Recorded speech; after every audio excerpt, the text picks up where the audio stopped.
Sodium hydroxide is an ionic compound, a salt that contains a metal and a nonmetal, and when we add a small amount of it to water, it dissolves completely into sodium cations and hydroxide anions. We've taken this for granted throughout our acid-base discussion, but now let's take a closer look at what's going on. As an ionic crystal, the opposing electrostatic charges of the positively charged sodium cation and the negatively charged hydroxide anions stabilize each other. Once submerged in water, however, these charges now have to compete with the positive and negative poles of the water molecules, quickly losing out and separating into their two ions. In other words, hydrolysis of NaOH is spontaneous, so we can think of the dissolution in terms of Gibbs energy. You'll remember that Gibbs is a function of both enthalpy, the measure of stability, and entropy, the measure of how energy is distributed. Both are important to keep in mind when we think about solubility. First, let's look at enthalpy. The stronger the bond, the less likely it is that water or another solvent will be able to break the bond and draw out one of the constituent molecules from the solid. That's because breaking a bond, even a relatively weak one, takes energy. If the new interactions with the solvent produce an even more stable system, then the solvation has a negative enthalpy overall. It becomes more stable as a result of producing the solution. The dissolution of sodium hydroxide in water is a strongly exothermic process. That's why you want to make sure to add it to water and not the other way around, so that you have enough water in the system to absorb and to disperse the heat that's generated.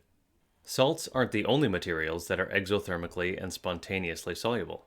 Sodium metal, for instance, is even more exothermic than sodium hydroxide. In fact, it releases enough energy to split water into hydrogen and oxygen, and then to ignite the hydrogen. Conversely, not every salt is as soluble as sodium hydroxide or sodium chloride. You might be tempted to guess that magnesium hydroxide is a strong base, completely dissolving to give 2 moles of hydroxide for every mole of the salt. But in reality, it is nearly insoluble in water. You can buy and drink milk of magnesia as an antacid. The liquid is milky white because it is a suspension of magnesium hydroxide, not a solution. That means that the magnesium hydroxide remains as a solid crystal in the liquid and not as separate ions. We can also identify materials that are even more weakly bonded than salts, but are still insoluble in water. Think of long-chain hydrocarbon fats. Even a little heat can melt them. Or oils, for that matter, that aren't solid at room temperature. Their intermolecular bonds are very weak, but still water doesn't break them apart. That's because creating a solution means mixing at least 2 components together: the solute, the oil in this case, and the solvent, the water. Water has its own internal structure that's disrupted when it dissolves a molecule. For small charged solutes like a sodium ion, dissolution can mean stabilizing or reducing the energy of the overall system. For large hydrocarbons, it would mean breaking too many hydrogen bonds and destabilizing water's network, creating a big increase in the system's overall energy. So now we've seen examples of soluble and insoluble salts, exothermic and endothermic spontaneous reactions, some spontaneously soluble metals, some insoluble weakly bonded solids. But enthalpy is only one term in Gibbs' equation. How does entropy affect solubility? You might remember that we used the example of chemical cold packs to talk about spontaneous endothermic processes. In some instant cold packs, ammonium nitrate is mixed with water, and even though the process is endothermic enough to feel cold, the solution still forms spontaneously. We said then that going into solution produced extra degrees of freedom or extra mobility for the ammonium and nitrate ions, and so that meant we increased the entropy of the system overall, and the process was thermodynamically favored. Here again we can remember that the solution has at least 2 components, so the entropy is changing for the solute, in this case for the ammonium and the nitrate, but it's also changing for the solvent, for the water. Imagine 1 mole of perfectly pure water. The molecules can arrange themselves an enormous number of ways, with positions and velocities dependent on temperature. But every molecule in the sample is H2O, and exactly like every other molecule of H2O.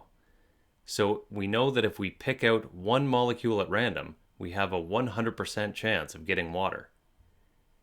Now, if we allow even one different solute species into our sample, then that one molecule could replace any of the water molecules in any of the possible microstates, and we've instantly multiplied the possible number of arrangements by Avogadro's number.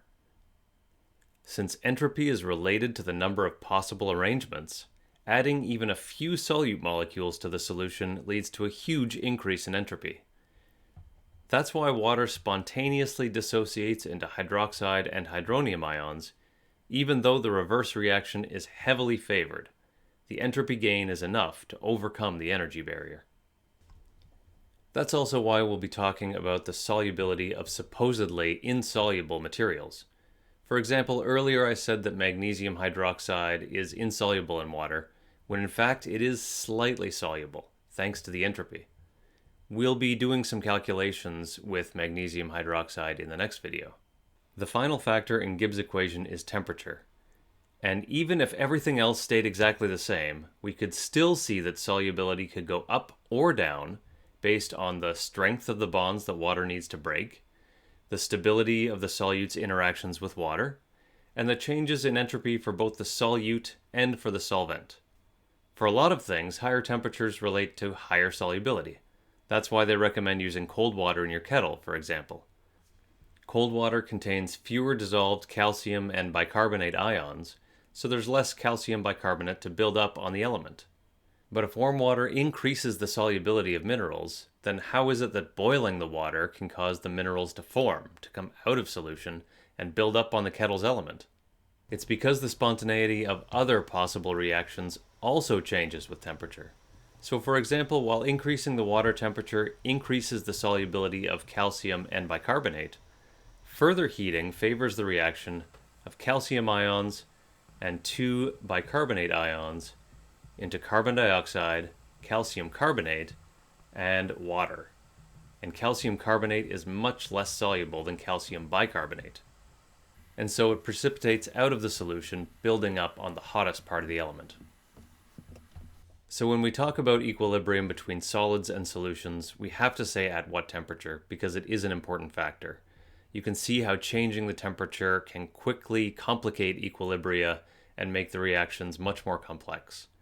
So while we will ask you to calculate solubility and to see how that solubility changes when we add different ions into the solution, we're going to be kind and we'll keep it at one constant temperature.